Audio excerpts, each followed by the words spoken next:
Bonjour et bienvenue dans ce nouvel épisode du podcast Suis ton flow. Je suis ravie de vous retrouver pour aborder un sujet dont, en gros, personne ne parle. On est sur une obligation légale qui concerne la plupart des professionnels et pourtant, on aborde très peu le sujet de la médiation de la consommation. Souvent, on ne sait même pas qu'on a cette obligation. Et c'est vrai que même sur le blog J'aime la paperasse, jusqu'à maintenant, je n'en ai pas parlé. J'en parle uniquement dans ma formation. Donc, on va rectifier le tir aujourd'hui avec ce sujet, du coup, qui sera ultra court, mais au moins, vous serez au courant. En tant que professionnel, malgré tout le soin qu'on apporte à nos produits et à nos services, on n'est jamais à l'abri d'un litige avec un client. Parce qu'après tout, même une offre de qualité, elle peut très bien ne pas correspondre aux attentes d'un client, ou il peut y avoir eu une incompréhension à un moment donné, ou simplement une erreur d'un côté ou de l'autre. Bref, ça peut arriver et ça peut arriver à tout le monde. Alors parmi tous les outils qui sont à notre disposition pour régler les litiges, il en existe un qui est encore beaucoup trop peu connu, c'est la médiation. Et pourtant, il s'agit bien d'un dispositif obligatoire pour la plupart des professionnels.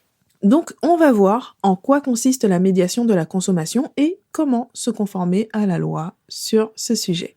Donc d'abord, la médiation, à quoi ça sert ?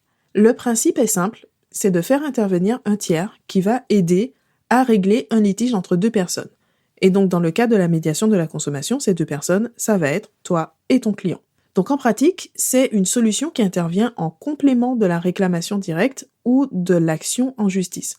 Le fait de recourir à la médiation, ça n'a pas vocation à réduire les autres recours possibles. Au contraire, c'est une alternative qui est là pour faciliter la résolution des litiges.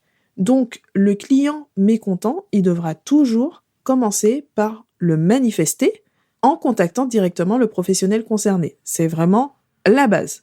Parce que en plus, selon ta politique d'entreprise et selon le contexte, tu pourras peut-être lui apporter une solution satisfaisante, mais il faut déjà avoir connaissance du problème. Donc cette étape reste indispensable dans tous les cas et finalement c'est juste du bon sens.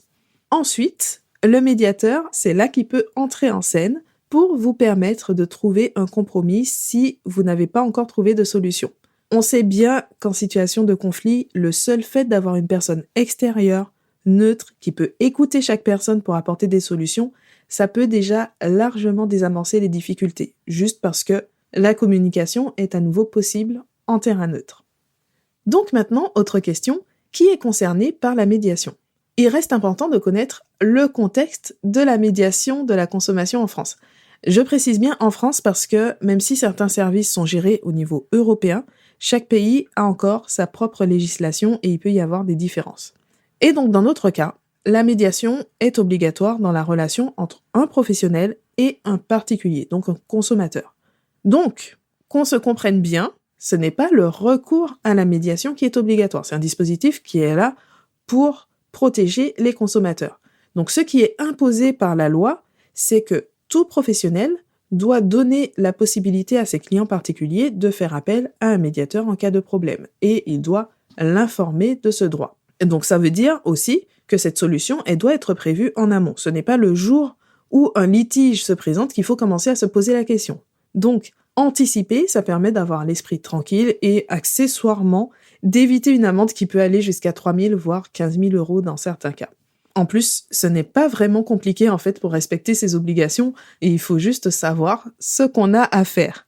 Donc, comment respecter ces obligations en termes de médiation ?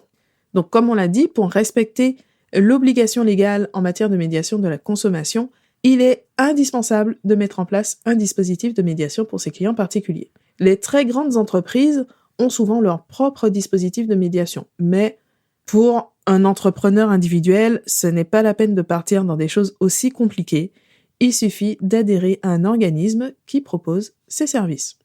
Le coût en général est minime, surtout quand on n'a aucun litige, concrètement, pour lequel le client va effectivement faire appel à la médiation. On est sur un coût de quelques dizaines d'euros par an et ça permet d'être tranquille. Ensuite, on n'oublie pas d'informer convenablement ses clients, donc à travers les conditions générales de vente sur son site internet. Le but de ces lois, c'est simplement de protéger les consommateurs et cette protection, elle passe aussi par le fait de les informer de leurs droits. Voilà, donc c'était effectivement un épisode très très court pour aborder ce sujet. Maintenant, c'est bon, vous êtes au courant, donc vous n'avez pas d'excuses pour ne pas vous mettre en conformité. Et puis c'est l'occasion de préciser que c'est le genre de sujet qu'on aborde dans la formation Objectif Micro-entreprise, c'est justement pour éviter d'avoir des mauvaises surprises sur ce genre d'obligations qui ne s'inventent pas. Si on n'est pas au courant, on ne peut pas les mettre en place. Et une fois qu'on sait, en fait, finalement, ce n'est pas si compliqué. Et donc la formation est finançable par le CPF pour pouvoir se former à moindre coût et prendre un bon démarrage avec sa micro-entreprise. Voilà, c'est dit, je ferme la parenthèse. N'hésitez pas à me contacter si vous voulez en savoir plus ou vous rendre directement sur j'aimelapaperasse.com. Merci d'avoir écouté cet épisode jusqu'à la fin, je vous dis à très bientôt pour un nouvel épisode.